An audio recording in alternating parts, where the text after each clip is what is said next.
नमस्कार. डीएनए मध्ये आपल्या सर्वांचं स्वागत आहे. आजच्या लोकसत्ता आणि द हिंदू या दोन न्यूज पेपर मधले इम्पॉर्टंट न्यूज आपण डिस्कस करणार आहोत. परीक्षेच्या दृष्टीने महत्वाचे असलेले मुद्दे, त्याच्यावरती प्रश्न एक्झॅक्टली कशा पद्धतीने विचारला जातो, कोणता भाग आपल्यासाठी महत्वाचा आहे, मग ती प्रिलिम्स असेल किंवा तो मेन्स असेल, या दोन्ही अँगलने आपण इथं डिस्कशन करणार आहोत. सगळ्यात पहिला महत्वाचा मुद्दा आहे आजचा जनरल स्टडीज पेपर 1, ज्याच्यामध्ये हिस्ट्री सब्जेक्टशी संबंधित इम्पॉर्टंट न्यूज आलेली आहे. आजच्या द हिंदू मध्ये एक इमेज आलेली आहे आणि आजच्या लोकसत्तामध्ये आलेलं हे आर्टिकल आहे. दिवसाचं औचित्य आजचं एक्झॅक्टली काय आहे, तर आज आहे 26 जून आणि आज एक थोर व्यक्तिमत्व, महाराष्ट्राच्या सामाजिक राजकीय प्रशासकीय सुधारणांमध्ये महत्वाचं योगदान देणारं व्यक्तिमत्व असे राजर्षी शाहू महाराज यांची आज जयंती आहे आणि यांची आज 151वी जयंती आहे. मग त्या निमित्ताने द हिंदू आणि लोकसत्ता दोन्हीमध्ये आर्टिकल्स आलेले आहेत, तर त्या अनुषंगाने आपण चर्चा करणार आहोत. कारण राज्यसेवेच्या बाबतीत जर विचार केला स्पेसिफिकली, तर एमपीसीच्या मग कंबाईनची परीक्षा असू द्या किंवा राज्यसेवेची परीक्षा असू द्या, दोन्हीकडे प्रिलिम्सला पूर्व परीक्षेला कोल्हापूर संस्थान शाहू महाराज यांच्याबद्दल प्रश्न विचारला जातो. म्हणून त्यांच्याबद्दलच्या काही बेसिक गोष्टी आजच्या ज्या न्यूज पेपरमध्ये नमूद केलेल्या त्या आपण जाणून घेणार आहोत आणि मग इतरही काही गोष्टी ट्राय करणार आहे की एक सेपरेट व्हिडिओ शाहू महाराजांवरती तो बनवून टाकेल चॅनेलवरती, त्याच्यामध्ये सगळी डिटेल माहिती असेल. फक्त एक सेपरेटली डेडिकेटेड असलेला एक व्हिडिओ ज्याच्यामध्ये फक्त शाहू महाराजांचीच माहिती असेल. ठीक आहे, इथले फक्त मुद्दे आता आपण डिस्कस करूया, बाकी मग तो सेपरेट व्हिडिओ येईल त्यावेळी आपण डिस्कस करूया. 151वी जयंती आहे, तर मग एक वेगळं याचं औचित्य आहे, महत्व आहे. या वर्षीच्या एक्झाम मध्ये मग आपल्याला प्रश्न विचारू शकतात. आधी पण विचारलेले आहेतच, बरेच प्रश्न विचारलेले आहेत कोल्हापूर संस्थानला घेऊन, त्याचे संबंधित व्यक्तींना घेऊन, शाहू महाराजांनी काही घेतलेल्या निर्णयांना घेऊन. त्यामुळे तो भाग आपल्यासाठी ऑलरेडी हिस्ट्रीमध्ये इम्पॉर्टंट आहे. ठीक आहे, ती गोष्ट इथं आजच्या लोकसत्तामध्ये ऑलरेडी ती मेन्शन केलेली आहे की 151वी जयंती आहे शाहू महाराजांची. इथं लोकसत्तामध्ये तर जे आर्टिकल येत असतं ते आर्टिकल लिहिलं जात असतं तर्कतीर्थ लक्ष्मण शास्त्री जोशी यांच्यावरती. मग त्यांचा आणि शाहू महाराजांचा एक्झॅक्टली तो संबंध संपर्क कसा आलेला होता त्याच्याशी संबंधित गोष्टी याच्यामध्ये नमूद केलेल्या आहेत. महाराष्ट्रामध्ये जर विचार केला, आजचा जो दिवस आहे तर तो सामाजिक न्याय दिवस म्हणून सेलिब्रेट केला जातो. सामाजिक न्याय दिवस, कारण मग भूमिकाच तशी घेतलेली होती शाहू महाराजांनी सामाजिक क्षेत्रामध्ये असेल, मग ती शिक्षणाला घेऊन असेल, ती आरक्षणाला घेऊन असेल, प्रशासकीय सुधारणा घेऊन असेल, शेतकऱ्यांच्या बाबतीतल्या घेतलेल्या भूमिका असतील, या सगळ्या बाबतीतली त्यांची भूमिका महत्वाची राहिलेली आहे. एक वेगळं महत्व राहिलेलं आहे कोल्हापूर संस्थानचं, सोबत मग बडोद्या संस्थानचं सयाजीराव गायकवाड यांचं एक वेगळं इम्पॉर्टन्स राहिलेलं आहे. तर या व्यक्ती आपल्यासाठी इम्पॉर्टंट आहेत. त्यामुळे मग महाराष्ट्रामध्ये हा दिवस, आजचा दिवस सामाजिक न्याय दिवस म्हणून साजरा केला जातो. ठीक आहे, तर्कतीर्थ लक्ष्मण शास्त्री जोशी यांनी शाहू महाराजांना सुधारकांचा महान दीपस्तंभ असं संबोधलेलं होतं. असे स्टेटमेंट विचारले जातात की शाहू महाराजांचा उल्लेख असा कुणी केलेला होता किंवा कुणी संबोधलेलं होतं त्यांना, त्या पद्धतीने ती गोष्ट लक्षात ठेवा. शाहू महाराजांनी स्वतः कोल्हापूरमध्ये सत्यशोधक समाजाची शाखा सुरू केलेली होती. महात्मा फुलेंचा मोठा प्रभाव होता त्यांच्यावरती. त्या सत्यशोधक समाजाच्या शाखेच्या माध्यमातून त्यांनी समाजातल्या गोरगरीब दीनदुबळ्यांसाठी काम करायला तिथं सुरुवात केली होती. सत्यशोधक समाज असेल, आर्य समाज असेल, एकमेकांसाठी पूरक आहेत अशी त्यांची भूमिका होती. त्यांनी ज्या भूमिका घेतलेल्या होत्या बऱ्याच गोष्टींना घेऊन, ज्याला आपण हेजीमनी शब्द वापरू शकतो, वर्चस्ववाद ज्याला मराठीमध्ये म्हणलं जातं, तर त्याच्या विरोधामध्ये पण त्यांनी भूमिका घेतली होती. त्याचा पण उल्लेख इथं केलेला आहे. वेदांचा अधिकार जो आहे तो सर्व हिंदूंना सारख्या प्रमाणात असायला पाहिजे अशी त्यांनी भूमिका घेतली होती. मग त्यासाठी त्यांनी स्वतंत्र एक धर्मपीठ देखील स्थापन केलेलं होतं. मग त्या बाबतीमध्ये स्वतंत्र क्षात्र जगद्गुरूंची परंपरा पण त्यांनी निर्माण केली होती. ती इम्पॉर्टंट गोष्ट आहे. वैदिक विद्यालय सुरू केलं होतं, कित्येक हॉस्टेल सुरू केले होते, त्याचा उल्लेख आलेला आहे. कोल्हापूर, पुणे, नाशिक यासारख्या ठिकाणी हॉस्टेल्स, वसतिगृह ते सुरू केले होते. कोल्हापूरला मग वसतिगृहांची जननी म्हणून त्यासाठीच तर ओळखलं जातं. वेगवेगळ्या समुदायांसाठी वेगवेगळे हॉस्टेल्स तिथं सुरू करण्यात आले होते. शिक्षणामध्ये तिथं शिक्षण असेल, बाकी गोष्टींमध्ये असेल, आरक्षण 50% सुरू केलं होतं. आरक्षणाचे जनक म्हणून ओळखले जातात, ती गोष्ट महत्वाची आहे. आणि पुण्यामध्ये फर्ग्युसन कॉलेज, तुम्ही नाव ऐकलं असेल तर, ती जी इन्स्टिट्यूट आहे डेक्कन एज्युकेशन सोसायटी म्हणून ज्याला ओळखलं जातं, ज्याची स्थापना आपल्याला माहिती की चिपळूणकर, टिळक, आगरकर यांनी केलेली होती. परंतु कित्येक वर्ष या डेक्कन एज्युकेशन सोसायटीचे अध्यक्ष स्वतः शाहू महाराज राहिलेले होते. त्यामुळे त्यांचं पण योगदान त्याच्यामध्ये जे आहे ते आपण दुर्लक्षित करू शकत नाही. ठीक आहे, सध्या न्यूज मधले एवढेच इम्पॉर्टंट मुद्दे आहेत आपल्यासाठी. बाकी बेसिक पार्ट शाहू महाराजांच्या बाबतीतला तो व्यवस्थित रीड करायचा आहे, कारण 151वी जयंती आहे यावर्षी. त्याच्यानंतर पुढची इम्पॉर्टंट गोष्ट आहे आपल्यासाठी, हिस्ट्रीलाच घेऊन आणखी एक आर्टिकल आलेला आहे द हिंदूमध्ये. आर्टिकल म्हणजे तो बुक रिव्ह्यू देण्यात आलेला आहे. नवीन काही बुक्स तिथे लॉन्च झालेले आहेत, त्याचा थोडासा रेफरन्स तिथे दिलेला आहे. आपल्यासाठी इम्पॉर्टंट पॉईंट काय आहे की हे जी नवीन पुस्तकं आलेले आहेत ती पुस्तकं लिहिण्यात आलेली आहेत बंगालच्या फाळणीवरती. पार्टिशन ऑफ बेंगॉल एक इम्पॉर्टंट इव्हेंट राहिलेला आहे हिस्ट्रीमध्ये. 1905 ची ही एक महत्वाची घटना, ज्याला असं मानलं जातं की पुढच्या भारत पाकिस्तान फाळणीची बीजे देखील त्याच्यामध्ये रोवली गेली होती, असं देखील त्याला मानलं जातं. त्यामुळे ही बंगालची फाळणी की महत्वाची घटना आहे. लॉर्ड कर्झनच्या कालावधीमध्ये ती झालेली होती. इतरही बरेच महत्वाचे निर्णय आहेत कर्झनच्या कालावधीमध्ये घेण्यात आलेले. तर त्या फाळणीच्या वेळची वेगळी परिस्थिती, महिलांची भूमिका काय राहिली होती एक्झॅक्टली, महिलांचा सहभाग कसा वाढायला लागला राष्ट्रीय चळवळीमध्ये, त्याच्या अनुषंगाने काही मुद्दे याच्यामध्ये नमूद केलेत. मग आपल्यासाठी महत्वाचा भाग काय आहे, बंगालची फाळणी. युपीसी सारख्या आयोगाने देखील प्रिलिम्सला मागे प्रश्न विचारलेला आहे की त्याची अंमलबजावणी कोणत्या तारखेला सुरू झालेली होती. ठीक आहे, तर ती गोष्ट ती पण इम्पॉर्टंट आहे. घोषणा कधी झाली, अंमलबजावणी कधी सुरू झाली, त्यावेळी कोण होता, यावेळी व्हाईसरॉय तिथं कोण होता, तर लॉर्ड कर्झन होता. ती महत्वाची गोष्ट आहे. त्याच्यानंतर 1905 ही जी बंगालची फाळणी झाली ते वर्ष, 1906 आणि 1907 या 3 वर्षांची काँग्रेसचे अधिवेशन आणि त्याचे अध्यक्ष, त्याची ठिकाणं, हे गोष्टी आपल्यासाठी इम्पॉर्टंट आहेत. ठीक आहे, पार्टिशन ऑफ बेंगॉल चर्चेत आहे. न्यूज त्याला घेऊन आलेली आहे कारण बुक्स लॉन्च झालेले आहेत. तर आपल्यासाठी मग तो महत्वाचा मुद्दा बनून जातो परीक्षेच्या अनुषंगाने.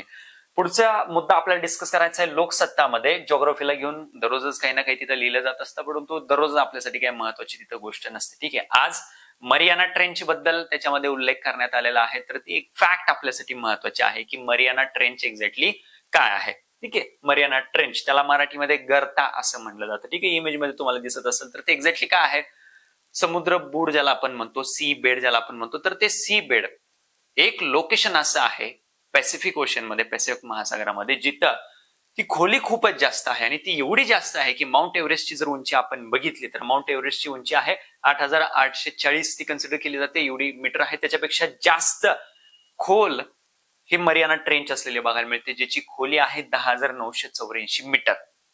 कुठं आहे लोकेशन, ते पॅसिफिक ओशन मध्ये आहे, पश्चिम पॅसिफिक महासागरामध्ये आहे. ठीक आहे, मरियाना ट्रेंच जगातलं पृथ्वीवरचं सर्वात खोल ते ट्रेंच किंवा गर्ता म्हणून ओळखलं जातं. ती एक गोष्ट महत्वाची लक्षात ठेवा. ठीक आहे, एवढाच पार्ट इम्पॉर्टंट आहे त्याच्यातला. त्याच्यानंतर पुढच्या न्यूज कडे आपल्याला वळायचं आहे. जीएस पेपर 2 मध्ये पॉलिटीशी संबंधित इम्पॉर्टंट आर्टिकल आलेले, इम्पॉर्टंट एक न्यूज आलेली आहे, ज्याच्यामध्ये फॉरेस्ट राईट्सचा उल्लेख केलेला आहे.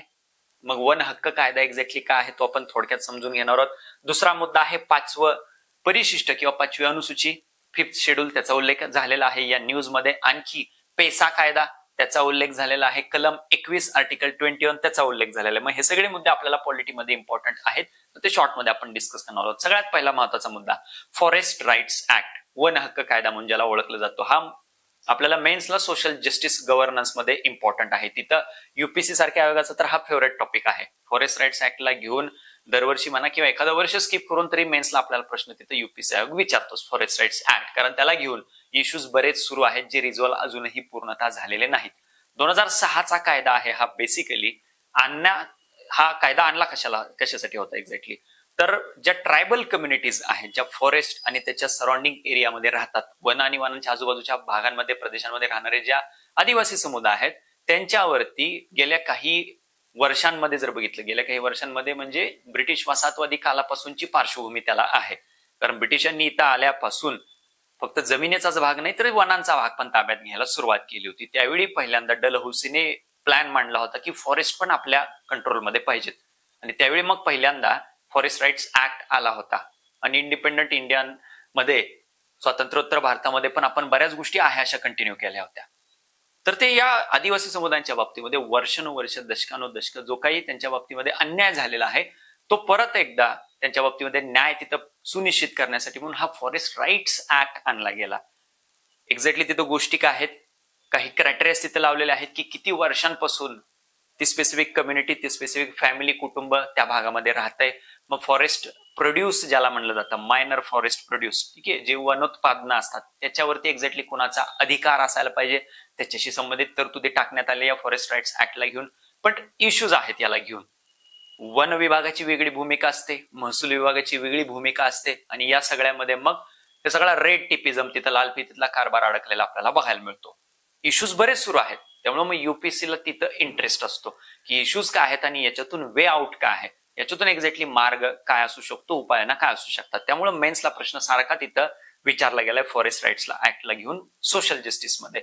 दुसरा महत्वाचा मुद्दा आहे तो आहे 5व्या परिशिष्टाचा 5th शेड्यूल पॉलिटीमध्ये. मग तो आपल्यासाठी इम्पॉर्टंट मुद्दा आहे.